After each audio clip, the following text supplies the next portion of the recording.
Hi, how you doing? Thanks for watching the video. Welcome back to the channel. So today we have the G&L Tom Hamilton signature ASAT base. So what do we got? ASAT.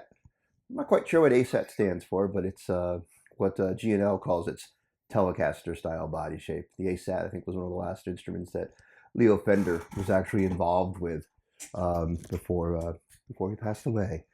So we have a Telecaster style body. So first, actually, back up a second. So Tom Hamilton, who's that? Who's Tom Hamilton? What are you doing here? Tom Hamilton is the bass player for Aerosmith, and been around for a long time. I think they're close to their 50th anniversary. I think they're kicking up. Wow, damn. But anyways, he's always been kind of a gear whore, and I mean that in the best sense possible. Done a lot of endorsements. He endorsed Sadowski. He's endorsed F Bass, which is a really cool bass out of Canada, custom one. And of course, he endorsed G&L, or G&L made him a signature one. I think you can still order this, but I'm not sure. So this is very similar, but also a little bit different to a lot of the other G&L basses. So the center, so as I mentioned, this does have a Telecaster style body. This one is particularly made out of Western sugar pine, which, tone wood aficionados will say, what? But hey, no, sounds great. It's got a decent heft to it. And actually, it balances pretty well, even though there's no long horn, which, ASAT and Telecaster style basses tend to not balance well because it's a 34-inch scale with a really long neck. But we have a one-piece maple neck here with the fretboard. We have the lightweight G&L tuners. We have the typical saddle lock bridge that G&L has. You set your intonation, and there's a set screw on the side. You lock it in place, which supposedly helps with the sustain and the like, and locks everything in place. Now the heart of most G&L basses is the MFD pickup, magnetic field design, and we have two of the humbucker ones here. But these are slightly different. These are called Hamilton. So Hamilton with an E at the end. Hamilton pickups. And they're supposedly underwound. And I guess that's supposed to reduce the output a little. I mean, this bass does not lack in output, but I guess gives you a little bit of a different tone compared. And I don't have a traditional one, L2000 to compare to. So I apologize. For electronics, we have what G&L calls its tritone setup. And the basics are master volume, treble roll-off, and bass roll-off. So totally passive. Here you have your pickup selector, bridge, both, up, there we go again. Neck, all the way forward, both in the middle, the bridge in the back. This here is your series parallel, or as G&L likes to call it, bass boost, bass cut, which it's the effect that you get, but we won't get into it. So parallel and series back here. And then here, the preamp. So all the way back is passive, off. So I hear people say, oh, I don't like G&L basses, I don't like active basses. Well, it's not really an active bass. It's a totally passive bass that has an optional preamp. You could go your whole life and never flick that switch, and you'll have a world of sounds, and you'll be fine. But if you want, you can flick this forward into the middle position, and there's a preamp, and it has preset frequency booster like, so it kind of, I guess, more or less maybe more of a buffer. So it, long cable runs or whatever. So it just gives a little extra oomph to the sound, and we'll get to that in a sec. And all the way forward is a treble boost. So you kind of can get kind of in Music Man territory if you put it in that space, because you get I'm not sure of the frequency, but it just gives a little extra sizzle. So you got options, but you don't have to use them. And as I said, you can just don't even put the battery in, and you can use it as a kill switch. Does not need a battery to operate. Around back, we do have the control cover. The battery's in there, which, yeah, sucks. But like I said, you really don't need it. There's no shielding paint, so there can be some issues sometimes. Speaking of paint, red metal flake is the finish on this. And it just dazzles under the light. and a double binding with silver metal flake and 6-bolt neck joint. And basically that's the Hamilton difference is the pickups and the finishes. The finishes were all some sort of sparkle. I mean, you could custom order one just like this if you want. And of course, you have the signature on the back and the plate. The build sheet on this one says it was built on April 2nd, 2013. So this base is 9 years old.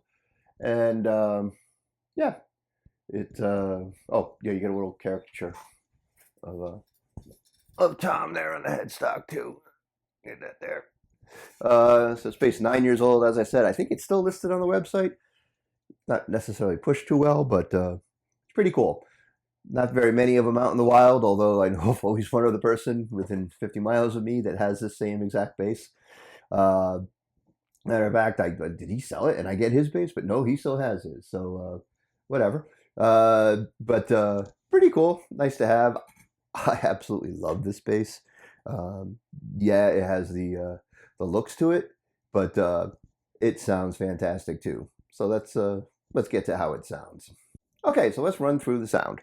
So first off, we have both pickups, tone up all the way, and preamp off. And we have it in parallel mode, which G&L calls bass cut. So here we go.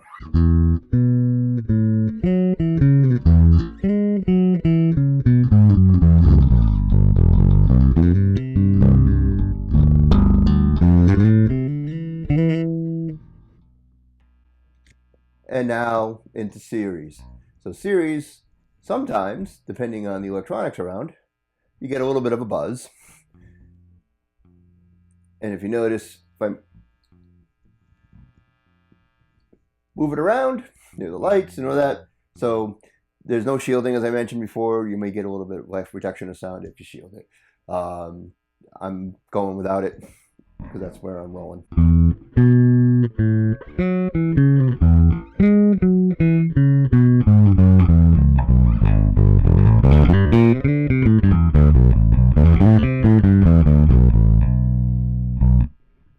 Okay, let's throw the preamp on.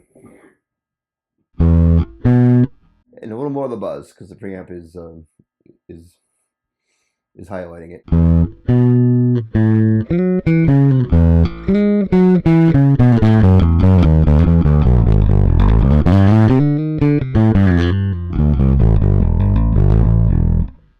And with the treble boost on.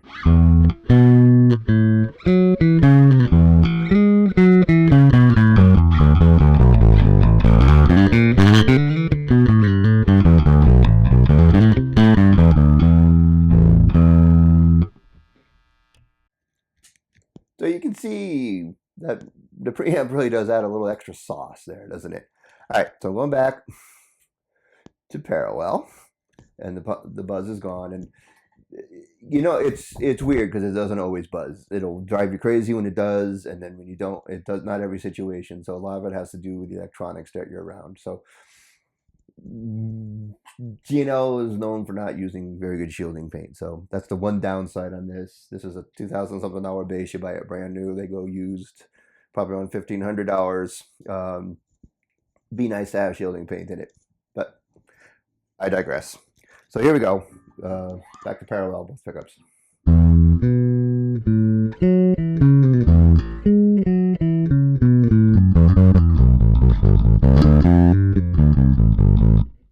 Preamp on.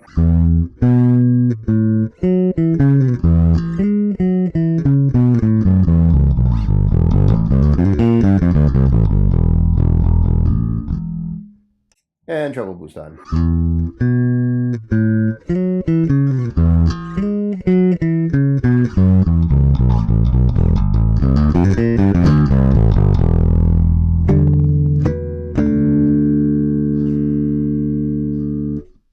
So you can see that treble boost really accentuates the high end, as you would expect. So here's the neck pickup in in parallel.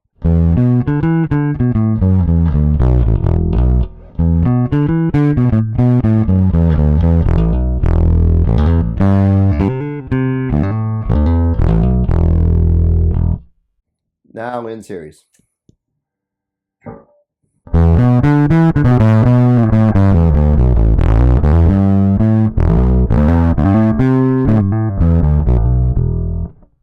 Really kicks up the output there, doesn't it? Let's roll back the treble a little.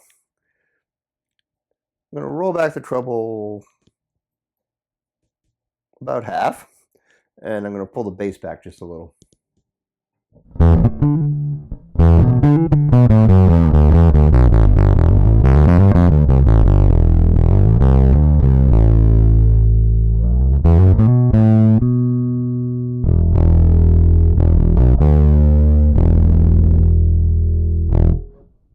Nice, huh?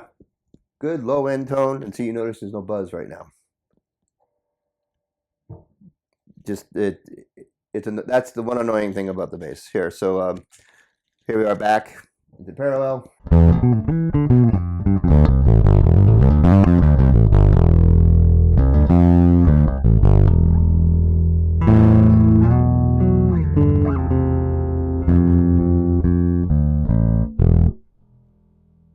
Cool. Back to the bridge.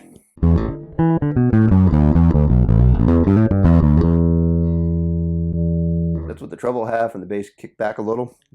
With the treble back up, bass all the way back up.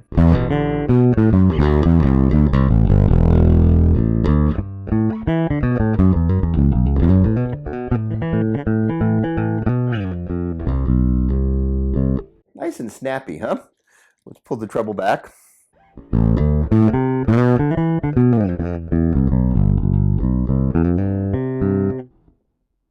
Bass back just a little.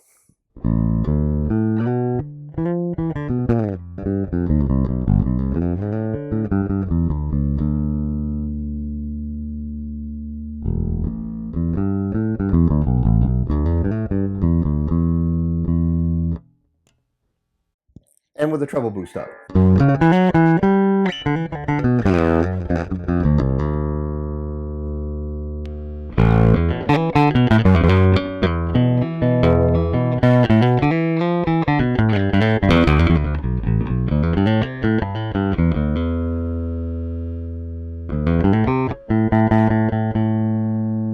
So pull the treble back halfway, treble boost on.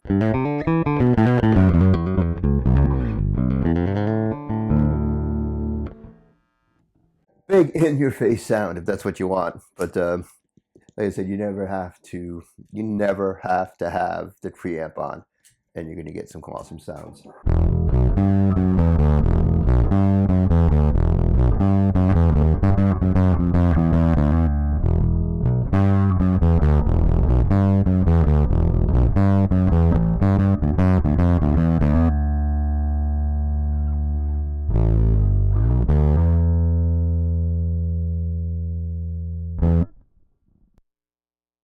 All right, so here we are, G&L ASAT bass. Same electronics as the L2000 and the L2500 and whatnot. All the double pickup, dual MFD humbucker basses has. So pretty straightforward. I said the one drawback on this is occasionally I get some electronic hum, which is annoying, but it's not all the time and yada yada. So other than that, this bass is a total winner for me. You like the G&L style bass, you want a Telecaster style, you can go a whole lot wrong than getting this bass. And like I said, I love the flash on this. It's a conversation starter. Red metal flake with the double silver flake binding. Oh, and G&L basses are really are gems. So check one of these out if you want. If you're a big Aerosmith fan, it may be worthwhile to grab one if you want. Like I said, none of his classic bass lines were played on this bass, but it's a cool bass. So if you like what you see, please subscribe. Check out my playlist of other bass reviews and